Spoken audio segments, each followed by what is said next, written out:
নমস্কার বন্ধুরা, বাঙাল ঘুটির হেসেলে তোমাদের সকলকে স্বাগতম। তোমাদের জন্য নিয়ে চলে এসেছে একটি সহজ ও নতুন রেসিপি।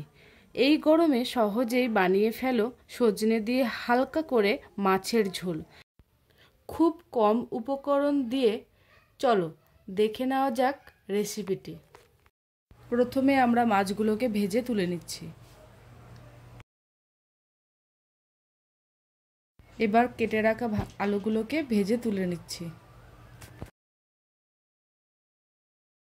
এবার গরম তেলের মধ্যে আমি কালো জিরে, কাঁচা লঙ্কা এবং শুকনো লঙ্কা ফোড়ন দিয়ে দেব।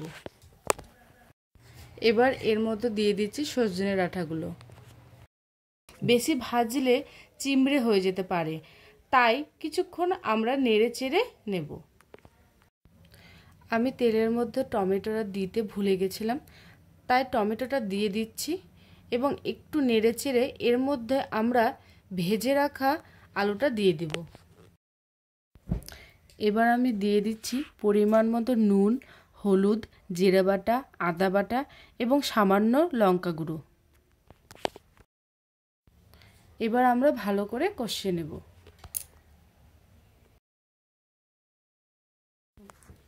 মশলা কষানো হয়ে গেছে, এবার আমি জল দিয়ে দেব। ঝোলটা ফুটে উঠেছে, এবার আমি ভেজে রাখা মাছগুলোকে দিয়ে দিচ্ছি। এবার আমি গরম মশলা দিয়ে দিচ্ছি। রেডি আমাদের সজনে ডাঁটা দিয়ে মাছের ঝোল। এবার আমি অল্প ধনেপাতা দিয়ে নামিয়ে নিচ্ছি। রান্নাগুলো ভালো লাগলে চ্যানেলটিকে লাইক, কমেন্ট, শেয়ার এবং সাবস্ক্রাইব করে দেবেন। ভিডিওটি সম্পূর্ণ দেখার জন্য সকলকে ধন্যবাদ।